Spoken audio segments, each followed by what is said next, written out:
En la Edad Media, no necesitabas cometer un crimen para morir. Solo necesitabas ser mujer. Imagina abrir los ojos en un mundo donde tu vida ya está decidida desde el primer día. No por tus decisiones. No por tus actos. Solo por el simple hecho de haber nacido mujer. En la Edad Media, la justicia no era ciega. Era selectiva. Era estratégica. Y estaba construida para castigar de manera diferente a hombres y mujeres. Para los hombres, la muerte podía llegar con rapidez, una espada, una cuerda, un golpe final. Pero para las mujeres, la ejecución no era solo un final. Era un espectáculo.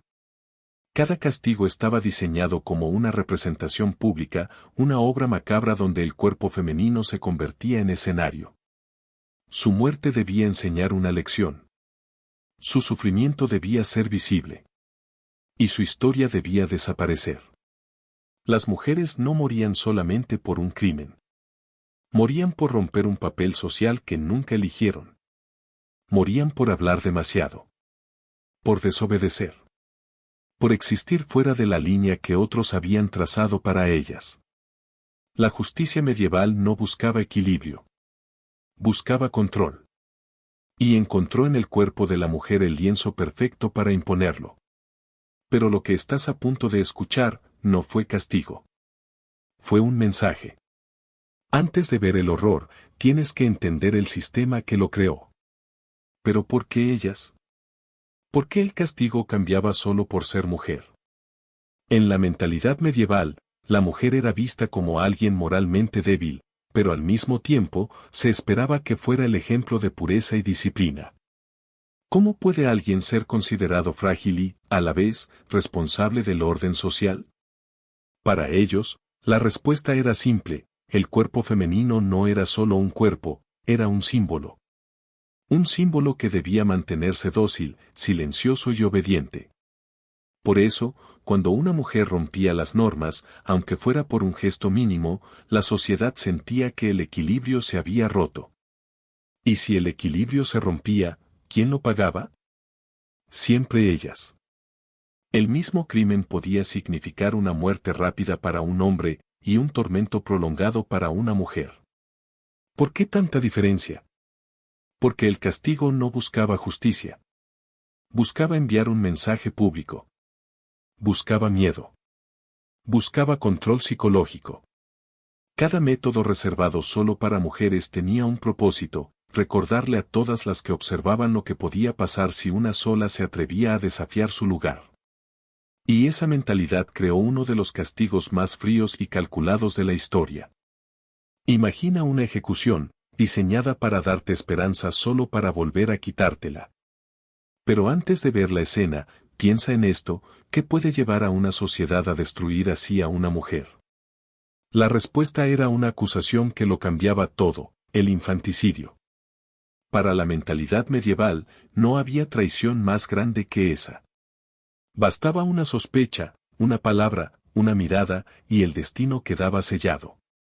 La silla del ahogamiento comenzaba como un juicio. Pero nunca fue justicia.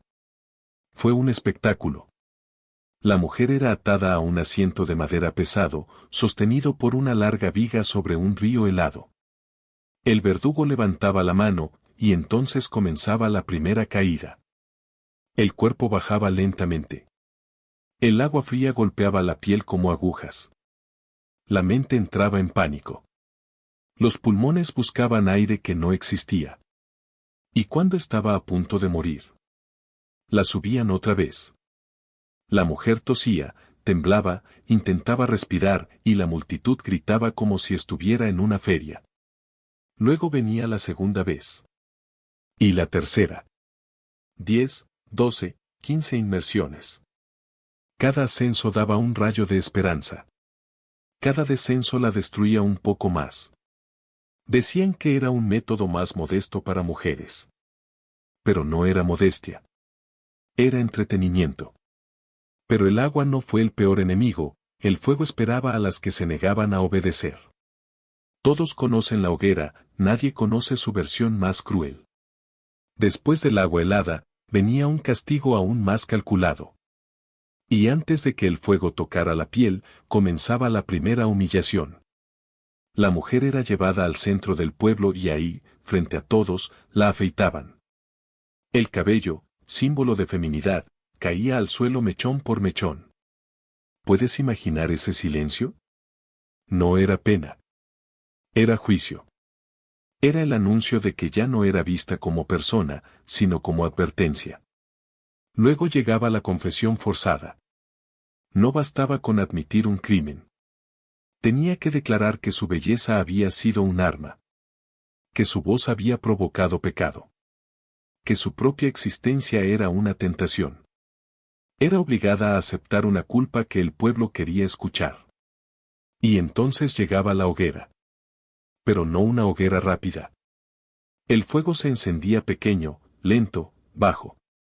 Solo lo suficiente para quemar la piel, sin permitir que el cuerpo se rindiera. Lo justo para mantenerla consciente. Para eso servía el collar de hierro, para apretar la garganta, pero no matarla. Para que respirara, y siguiera sintiendo. Cada chispa era un recordatorio de que ese dolor no era un accidente. Era el plan. Y cuando el fuego no bastaba, inventaron una jaula donde la muerte era un visitante lento. No existe soledad más brutal que morir mientras todo un pueblo te observa. Después del fuego, el castigo no se volvió más rápido. Se volvió más largo. Más frío. Más público. Aquí la pregunta es otra: ¿qué duele más, el cuerpo o la mirada de quienes quieren verte caer? La mujer era encerrada en una jaula de hierro con forma humana. Una estructura tan estrecha que no permitía sentarse. Y tan baja que no permitía ponerse de pie. Era una postura imposible. Un dolor que nunca terminaba. La jaula se colgaba en una muralla, o en el centro del mercado. Todo dependía del nivel de lección que querían dar. Y entonces comenzaban los días. El sol quemaba. La lluvia empapaba cada herida. El viento hacía que el frío entrara hasta los huesos. ¿Y la noche? La noche era una sentencia silenciosa. Las aves bajaban y picoteaban la piel expuesta. La gente se reunía abajo, señalando, riendo, burlándose. Para un hombre, esto ya sería brutal. Pero para una mujer medieval, era una destrucción total de su dignidad. Su cuerpo, que la sociedad exigía cubrir, ahora quedaba a la vista de todos. Ese era el verdadero castigo. Porque la jaula no mataba de inmediato. Mataba la identidad. Pero incluso el silencio se convirtió en arma. Hay castigos que matan el cuerpo, y otros que matan la voz. Y después de exhibir sus cuerpos en una jaula, llegó una pregunta más cruel: ¿qué pasa cuando incluso tus palabras se vuelven un delito? La respuesta fue la mordaza de hierro. Un aparato frío, pesado, pensado para una sola función: silenciar. Era una máscara metálica que cubría la cabeza completa. Por dentro tenía una pieza que se apoyaba sobre la lengua. Y si la mujer intentaba hablar, las púas se clavaban. Cada movimiento de la boca era un corte. Cada intento de pronunciar una sílaba se convertía en sangre. La humillación no terminaba ahí. La condenada caminaba hacia su muerte sin poder decir una sola palabra. Ni un último perdón. Ni un último grito. Ni una oración final. Solo respiraciones rotas que chocaban contra el hierro. ¿Por qué tanto esfuerzo para quitarle la voz? Porque para el mundo medieval, una mujer que hablaba demasiado era una amenaza. Y si podían controlar su silencio en la muerte, también podían controlar el silencio de todas las que seguían vivas. La mordaza no era un castigo. Era un mensaje grabado en metal. Después de robarles la voz, comenzaron a romper sus cuerpos. El sufrimiento aquí no era accidente, era coreografía. Después de quitarles la voz, la pregunta era inevitable: ¿qué más podía hacer una sociedad que ya no escuchaba el dolor de una mujer? La respuesta fue la rueda. La condenada era amarrada con los brazos y las piernas extendidos, expuesta ante todos. No había sombra, no había refugio, no había dignidad. Solo un cuerpo inmóvil y un público esperando el primer golpe. El verdugo levantaba una barra de hierro. Y entonces comenzaba el ritmo. Un golpe para el brazo. Otro para la pierna. Luego las costillas. Cada impacto rompía un hueso distinto. Uno por uno. Con tiempo. Con precisión. ¿Y por qué tan lento? Porque esa era la intención. La rueda no buscaba una muerte rápida. Buscaba una muerte que se sintiera. Y que se recordara. Mientras el cuerpo se fracturaba, la mujer quedaba totalmente expuesta. La multitud lanzaba risas, comentarios obscenos, insultos sin límite. El dolor físico era brutal, pero la humillación pública era igual de profunda. A veces pasaban horas antes del último aliento. Horas donde el sufrimiento se convertía en espectáculo. Horas donde el silencio impuesto por la mordaza se mezclaba con los gritos internos que nadie escuchaba. La rueda no mataba de inmediato. Destrozaba poco a poco. Pero aún faltaba el castigo más lento de todos. No todas murieron con fuego. Algunas murieron con peso. Después de la rueda, uno pensaría que no quedaba nada peor. Pero entonces surge la pregunta, ¿qué pasa cuando el castigo no busca romper huesos, sino aplastar lentamente la vida? Así nació la prensa de piedra. La mujer era acostada en el suelo, con una tabla colocada sobre el pecho. No había cuerdas, no había golpes. Solo un silencio tenso mientras el primer bloque de piedra se apoyaba sobre el cuerpo. Al principio podía respirar. Apenas. Pero podía. Luego venía el segundo bloque. Y el tercero. Cada piedra hacía que las costillas se dieran un poco más. El aire entraba como un hilo. Los órganos comenzaban a desplazarse. El cuerpo intentaba resistir, pero el peso crecía sin detenerse. ¿Y lo más cruel? Todo ocurría en público. La gente observaba cómo el pecho subía y bajaba cada vez con más dificultad. Una lucha lenta, imposible, sin esperanza. Para una mujer, el sufrimiento no era solo físico. Era social. El peso de las piedras se convertía también en el peso de la vergüenza. El peso de ser usada como advertencia. El peso de un mundo que nunca la vio como igual. La muerte podía tardar horas. A veces, días enteros. Y estas torturas no fueron mitos, le ocurrieron a mujeres reales. Detrás de cada método, había un rostro. Después de ver el peso de la prensa, surge la pregunta inevitable, ¿quiénes fueron las mujeres que realmente vivieron estos horrores? 3 nombres bastan para entenderlo. La primera es Juana de Arco. A los 19 años, la desnudaron de todo lo que la hacía humana, su ropa, su cabello, su dignidad. La vistieron como pecadora, la ataron al poste y la quemaron viva. Ni su valor en la guerra pudo protegerla del juicio que buscaba callarla para siempre. El segundo nombre aparece apenas en una línea de historia, Petronilla de Met.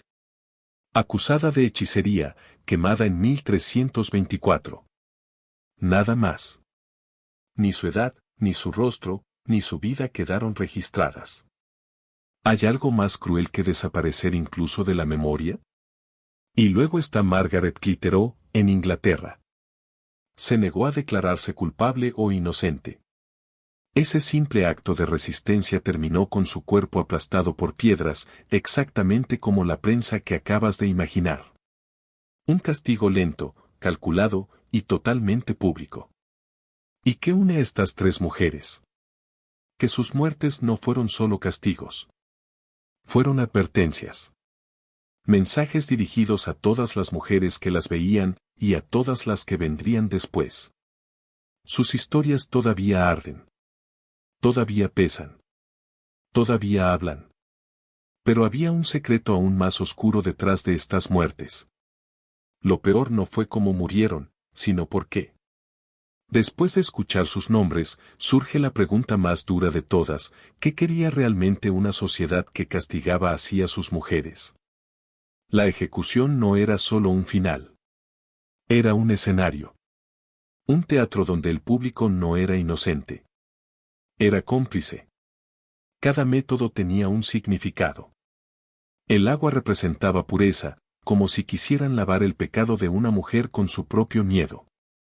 El fuego pretendía limpiar su espíritu, quemando no solo el cuerpo, sino cualquier rastro de su identidad.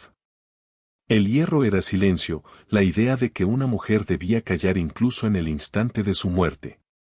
Y la piedra era peso, el peso de la culpa, el peso del control, el peso de un mundo que decidió que ellas valían menos.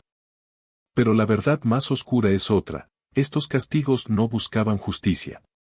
Buscaban borrar el alma. Borrar la historia. Borrar la posibilidad de que alguna mujer se atreviera a imaginar una vida fuera del papel que otros habían escrito para ella. Y ahora viene la pregunta final, ¿hemos cambiado tanto? ¿O todavía cargamos versiones nuevas de esos mismos castigos, más silenciosos, más modernos, pero igual de injustos?